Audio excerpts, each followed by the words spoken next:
Pada video kali ini, kita akan membahas mengenai update terbaru dari Google, yaitu panduan e-commerce SEO. Apa itu e-commerce SEO? Penting nggak sih buat bisnis teman-teman? Dan apa aja yang bisa teman-teman lakukan untuk mengoptimasinya?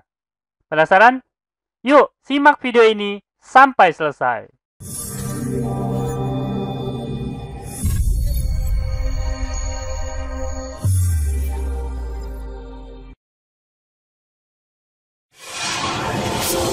Assalamualaikum warahmatullahi wabarakatuh. Ketemu lagi bersama saya, Kanada Kurniawan, dan masih di channel kita Pro Jasa Web. Pada kesempatan kali ini kita ingin ngomongin update terbaru dari Google, yaitu dirilisnya panduan e-commerce SEO pada dokumentasi Google. Nah, masalahnya penting nggak sih e-commerce SEO itu? Nah, yuk kita bahas dalam video kali ini. Oke, jadi kenapa saya bikin video ini itu gara-gara Google baru aja merilis pada Google Search Central itu adalah panduan best practice e-commerce untuk Google Search. Apa aja yang harus teman-teman lakukan agar bisnis online teman-teman itu muncul di Google Search, khususnya e-commerce. Oke. Jadi di sini kan tertulis jelas ya, best practice for e-commerce in Google Search. Nah, ini sama aja dengan panduan e-commerce SEO. Panduan apa aja yang harus teman-teman lakukan untuk meningkatkan SEO dari e-commerce teman-teman atau toko online teman-teman. Panduan ini dirilis sekitar tanggal 28 September tahun 2021. Itu nggak dicantumin tanggal ya, tiba-tiba muncul aja gitu. Jadi perkiraan saya ini dirilis tanggal 28 September tahun 2021. Nah, sebenarnya, panduan ini termasuk dalam jenis panduan Content Specific Guideline. Nah, buat teman-teman yang udah akrab banget dengan Google Search Central, pasti kenal dengan istilah ini. Karena sebelumnya itu udah pernah ada panduan seperti ini. Tapi, kontennya itu spesifik khusus untuk image. Itu yang pertama. Kemudian, panduan berikutnya itu keluar khusus untuk video. Nah, buat teman-teman yang belum baca yang untuk image dan video, silakan datang ke Google Search Central ya. Cari-cari di sana pasti ketemu panduan khusus image dan video. Oke, kita lanjut. Jadi, masalahnya, pertanyaannya, kok Google itu sampai merilis panduan khusus gitu ya, panduan tersendiri? Sebenarnya, e-commerce itu perlu nggak sih SEO? Nah, buat teman-teman yang udah memulai bisnis online, jualan pakaian, jualan baju, atau udah punya toko online sendiri, kemungkinan udah punya gambaran ya. Penting nggak sih SEO buat e-commerce teman-teman? Nah, oke, sekarang kita coba jawab ya. Nah, ini coba teman-teman perhatikan. Ini adalah perkembangan sales atau penjualan e-commerce retail di dunia. Mulai dari tahun 2014 sampai diperkirakan tahun 2024. Nah, coba teman-teman perhatikan ya. Dari tahun 2014 itu hanya sekitar 1336 ya. Tapi di tahun 2000 itu berlipat ganda lebih dari 3 kali lipat dari tahun 2014. Nah, keren banget ya. Perkembangannya itu sangat luar biasa dan tidak mengalami perlambatan sampai tahun 2020 dan tahun 2021 ya. Teman-teman bisa lihat sendiri. Jadi diperkirakan tahun 2024 itu akan semakin meningkat penjualan yang dihasilkan oleh e-commerce retail. Nah, selanjutnya, data berikutnya ini adalah share e-commerce retail dibandingkan dengan retail secara keseluruhan. Jadi tahun 2020 ini e-commerce retail itu udah mengambil porsi 18% dari keseluruhan retail yang ada. Artinya retail-retail tradisional. Nah, bayangin aja, kemungkinan besar pada tahun-tahun berikutnya bukan tidak mungkin e-commerce retail ini menggantikan retail secara keseluruhan. Jadi retail tradisional itu akan langsung tergantikan oleh e-commerce retail. Jadi peluangnya gede banget, besar banget. Oleh karena itu, teman-teman jangan sampai meremehkan perkembangan e-commerce retail ini. Terkait dengan SEO, nah ini dia, datanya saya ambil dari Semrush ya. Nah ini teman-teman bisa baca langsung. Sekitar 37,5% kunjungan yang diterima oleh e-commerce itu datangnya dari search, dari mesin pencari ya. Jadi ya termasuk Google, Bing, dan lain sebagainya. Nah, jadi traffic source atau sumber kunjungan dari pencarian itu gede banget, 37% loh. Jadi bukan main-main. Artinya, kalau teman-teman menjalankan bisnis online, retail, e-commerce itu,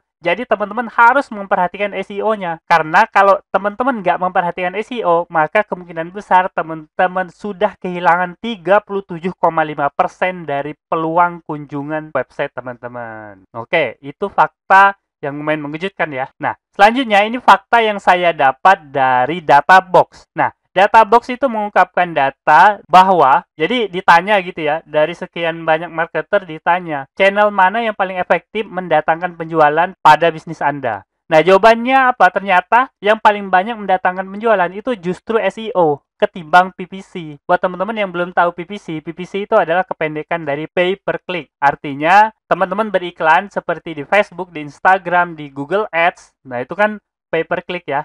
Nah, ternyata yang milih pay per click itu hanya 30%, sedangkan 70%-nya mengatakan bahwa SEO jauh lebih efektif daripada iklan seperti itu. Nah, jadi udah terbukti ya, udah jelas banget SEO itu penting banget buat teman-teman yang menjalankan bisnis online, e-commerce atau retail gitu ya. Oke, kita lanjut. Sekarang kita kembali lagi kepada panduan e-commerce SEO yang diterbitkan oleh Google itu ya. Nah, menurut teman-teman, kira-kira hal apa yang pertama kali dijelaskan oleh Google pada panduan tersebut? Nah, jadi hal pertama yang dijelaskan oleh Google itu adalah konten teman-teman itu dapat muncul di mana. Nah, hal ini akan kita bahas dalam video kali ini. Jadi yang pertama yang dijelaskan oleh Google itu adalah di mana konten e-commerce dapat muncul di Google. Jadi yang pertama itu dapat muncul di, nah ini gambarnya, mungkin teman-teman udah dapat menebak, tentu aja yang pertama dapat muncul pada Google Search. Jadi kalau teman-teman memproduksi konten e-commerce seperti produk, review misalnya seperti itu dapat muncul ke Google Search. Ini udah jelas banget lah ya. Teman-teman tinggal menerapkan SEO dan menggunakan skema markup yang tepat. Tentu aja ini melibatkan SEO on page, SEO off page, technical SEO dan lain sebagainya. Yang jelas teman-teman betul-betul menerapkan SEO secara white hat, maka bisa jadi produk teman-teman itu akan muncul pada Google Search. Nah, itu adalah lokasi pertama di mana produk teman-teman bisa muncul. Nah, sekarang Google juga menambahkan, ternyata produk teman-teman itu juga bisa muncul pada Google Image. Nah, ini jelas ya.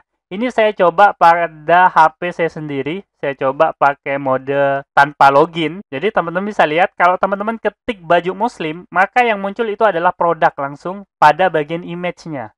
Nah ini nggak hanya produk ya. Ini ada deskripsi singkat. Kalau teman-teman klik, ini bisa muncul deskripsi singkatnya. Kemudian harganya bisa muncul. Kemudian reviewnya bisa muncul. Bahkan link untuk pembelian itu juga bisa muncul. Sekarang masalahnya, gimana mengoptimasinya? Nah, kita akan coba bahas ini secara lebih dalam pada video yang lain ya. Karena memang ini agak panjang pembahasannya. Tapi saya coba bahas secara sekilas. Yang teman-teman perlukan itu adalah content specific guideline khusus image. Jadi SEO image istilahnya. Yang bisa teman-teman lakukan itu adalah memilih format yang tepat untuk image-image yang teman-teman gunakan pada konten e-commerce teman-teman. Nah, jadi kan banyak itu ya format image-nya. Ada GIF, ada PNG, ada JPG, ada WP, dan lain sebagainya. Ini harus dipilih dengan tepat. Kemudian menentukan ukuran. Jangan sampai ukuran image-nya terlalu gede, atau justru ukuran image-nya terlalu kecil. Jadi harus memilih ukuran yang tepat agar teman-teman dapat muncul pada Google Image. Nah, selanjutnya juga teman-teman harus menjaga kualitasnya. Ingat ya, kalau teman-teman itu udah lama menjalankan SEO, pastilah di otaknya itu tergambar bahwa image yang baik itu adalah image yang ringan. Akhirnya biasanya kita mengorbankan kualitas dari image-nya. Nah, sedangkan untuk dapat muncul pada Google Image, kualitasnya itu harus terjaga banget. Nah, disinilah metode penjagaan kualitas teman-teman itu harus betul-betul mantap agar dapat bersaing dengan para kompetitor. Dan terakhir itu adalah pemilihan teknik optimasi yang tepat untuk image teman-teman. Masing-masing image itu optimasinya bisa berbeda-beda dan tekniknya juga berbeda-beda, jadi harus dipilih dengan baik. Nah, itu lokasi kedua. Kemudian lokasi ketiga itu adalah Google Shopping Tab. Mungkin beberapa teman-teman nggak terlalu akrab dengan tab yang ini, tapi ini udah banyak banget yang melakukan optimasi. Jadi rugi kalau teman-teman tidak ikutan mengoptimasinya. Nah, di sini bisa teman-teman lihat pada bagian atas itu ada harga dan range harganya. Nah, enak banget kan? Jadi para pengunjung itu tinggal menentukan range harganya. Nah, Google langsung menampilkan berbagai produk yang ada. Kemudian bahkan pengirimannya juga ada. Bahkan ini ya, kalau nantinya udah terintegrasi dengan baik, itu para pengunjung bisa langsung bayar pakai Google Pay. Nah, seperti itu. Jadi sama halnya dengan Facebook ya. Kalau Facebook itu menggalakkan Facebook Pay, tapi di Indonesia masih jauh banget ya. Masih jauh banget Facebook Pay hadir di Indonesia. Nah, tapi Google Pay itu juga bisa dilakukan. Cara yang wajib dilakukan untuk muncul pada Google Shopping tab itu adalah Google Merchant Center. Jadi teman-teman harus mendaftar di Google Merchant Center dan kemudian mengunggah produk-produk teman-teman agar bisa muncul pada Google Shopping tab. Nah, selanjutnya tempat di mana konten e-commerce teman-teman itu bisa muncul itu adalah di Google Lens. Nah, mungkin ada teman-teman yang nggak tahu ya apa itu Google Lens. Silakan dicoba aja di HP masing-masing. Google Lens itu adalah di mana teman-teman bisa menggunakan kamera teman-teman untuk mencari sesuatu. Nah, hebatnya kalau ternyata sesuatu itu ada dalam bentuk produk, Google itu dapat memunculkannya. Oleh karena itu, orang yang mencari itu bisa langsung melakukan pembelian. Nah, caranya sama, teman-teman harus melakukan pendaftaran pada Google Merchant Center, kemudian mengunggah produk pada list gratisnya.